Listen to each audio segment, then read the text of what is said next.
John Amos, the beloved star of Good Times, the strong-willed James Evans Sr., a pillar of strength in the golden age of television, is a man millions admired for his grit, presence, and defiance of stereotypes. But behind the unforgettable smile and commanding voice lies a story far more complex and far more heartbreaking than anyone ever imagined.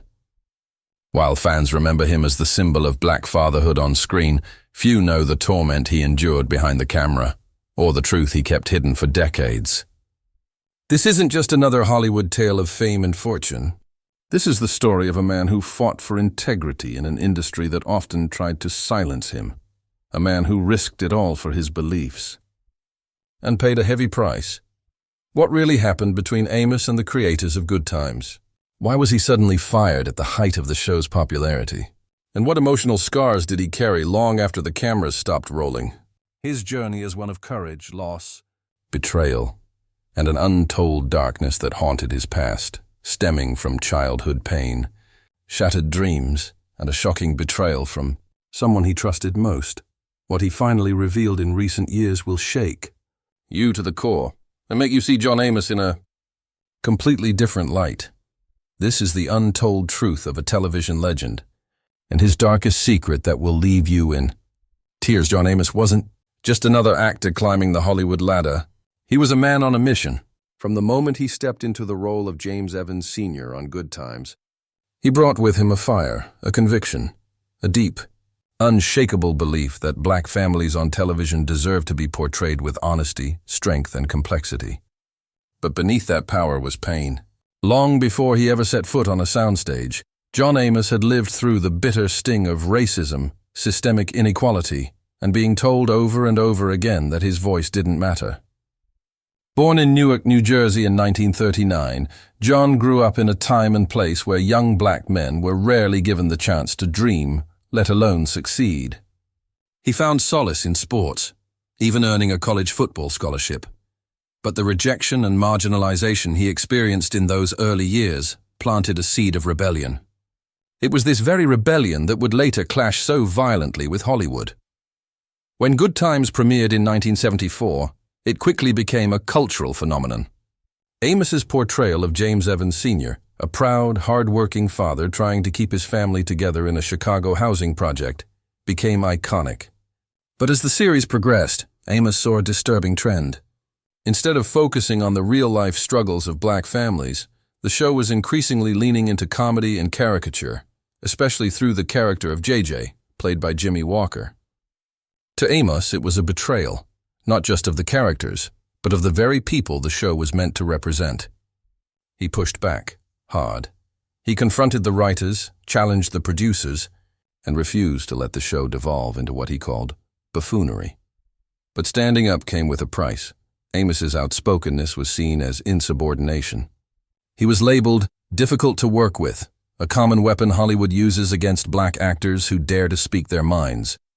And despite the love audiences had for James Evans Sr., despite the show's skyrocketing ratings, Amos was unceremoniously fired after season 3.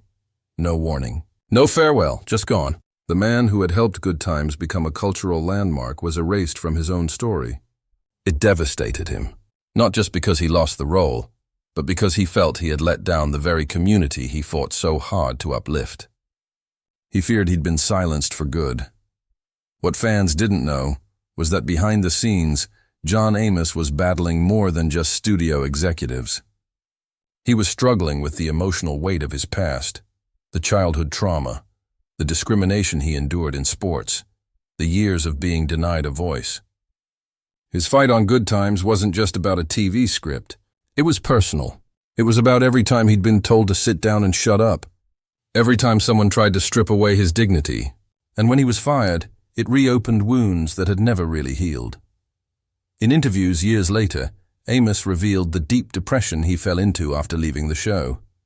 He questioned his place in the industry and even in life. He had sacrificed so much for his principles, and for a while it seemed the world didn't care. But perhaps most heartbreaking was the realization that the very system he tried to challenge had the power to rewrite the narrative and leave him behind. Still, John never let bitterness consume him. Instead, he carried the pain, quietly and bravely, channeling it into every role he played afterward. From Roots to Coming to America, he continued to bring authenticity and heart to every performance. But the scars from Good Times never fully faded. And yet, the darkest part of his story was still hidden, a secret that even his closest fans didn't see coming. After John Amos was fired from Good Times, the public was left in confusion, unaware of the behind-the-scenes tension that had been bubbling for years. But what hurt Amos the most wasn't just being fired. It was discovering that the betrayal didn't come only from studio executives or writers in a distant office. It came from someone much closer, someone he trusted. For decades, Amos stayed relatively quiet about the internal collapse of his time on Good Times. He took the high road, never naming names or throwing his former castmates under the bus. But as the years passed and the weight of that silence grew heavier, the cracks in his composure began to show. And eventually, he admitted a heartbreaking truth, that he hadn't just been fighting the system. He had been fighting alone. Behind the camera, while John was pushing to preserve the dignity of black representation, he felt others around him were complicit in letting it fall apart. Amos had hoped that the cast, especially those he viewed as family, would stand with him, speak up, support the mission, back him when it mattered. But that unity never came. In particular, his relationship with Jimmy Walker, who played the comedic J.J. Evans, began to fracture. Amos believed Walker leaned into the exaggerated humor that the producers were pushing, choosing popularity over principle. To John, the transformation of J.J. from a relatable teen into a catchphrase-spouting caricature wasn't just lazy writing, it was dangerous. It distorted the image of black youth for millions of viewers and undercut everything Amos was trying to build.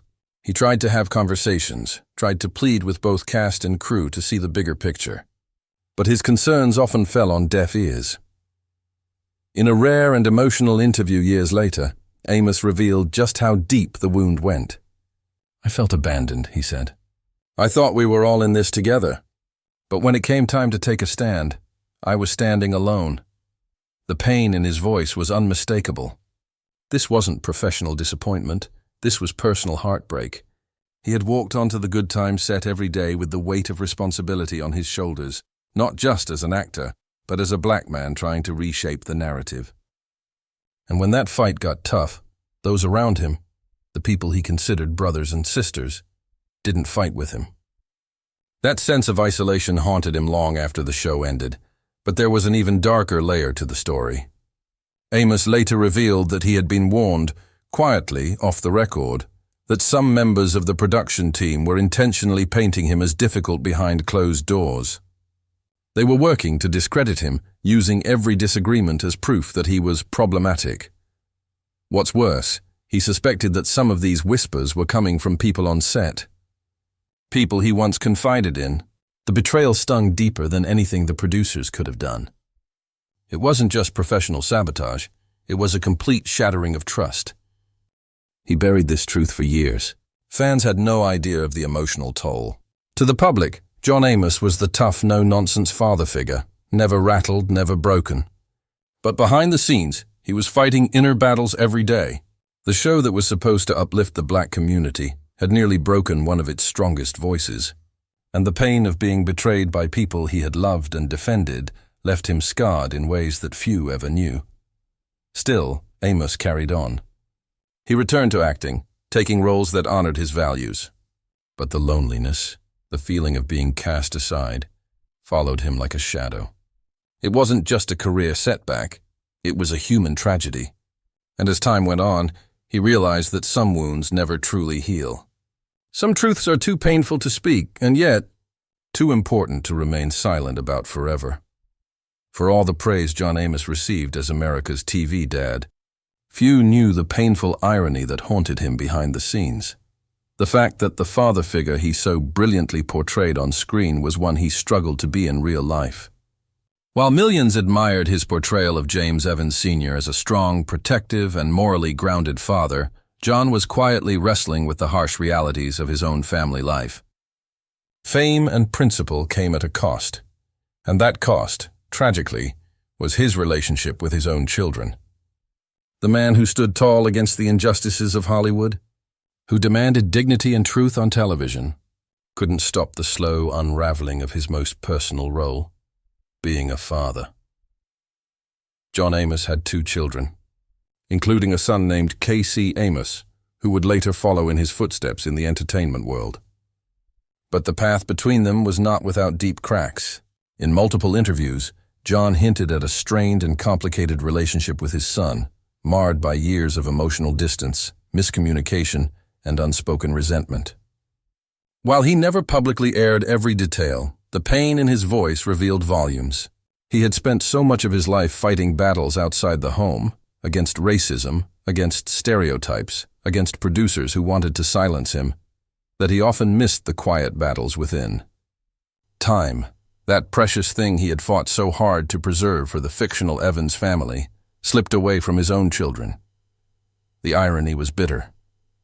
John had fought to show America that black fathers were not absent, not irresponsible, not careless.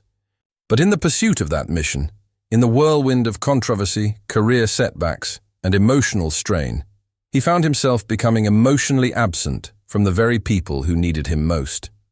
His children. He was traveling, working, advocating, always trying to prove something to the world, while his family life quietly suffered. It wasn't about drugs, abuse, or scandal. It was something more painful and ordinary. Time lost, conversations never had, apologies never spoken. And that kind of distance cuts the deepest. Years later, a family rift would burst into public view in the most heartbreaking way imaginable. In 2023, John Amos's daughter Shannon posted a disturbing video claiming that her father had been the victim of elder abuse, suggesting that someone close to him had exploited or mistreated him in his vulnerable years. The internet exploded in concern, confusion, and outrage. But in a shocking twist, John Amos himself denied the claims, telling reporters he was doing fine and that the situation was a misunderstanding. Yet behind the conflicting statements was a clear truth. The Amos family was fractured, and it was happening in the public eye. What the world witnessed was a once private pain now unraveling for everyone to see. A daughter trying to protect her father, a father denying her claims, and decades of emotional distance rising to the surface. It wasn't a scandal, it was a tragedy. A reminder that no matter how iconic someone becomes, they are still human, still flawed, still carrying the weight of choices made long ago. For John, who had spent a lifetime fighting to protect the image of strong black fatherhood, this public rift was a devastating blow. Not just to his legacy, but to his heart. He later admitted in quiet moments that he hadn't always been the best father. That he wished he had done more. Been there more. Loved more visibly. The roles he played were important, yes, but they couldn't replace the real role he sometimes struggled to fulfill. And though he has worked in recent years to repair what was broken, some relationships never return to what they once were. The tragedy isn't in being forgotten by Hollywood. It's in being misunderstood or lost to those closest to you.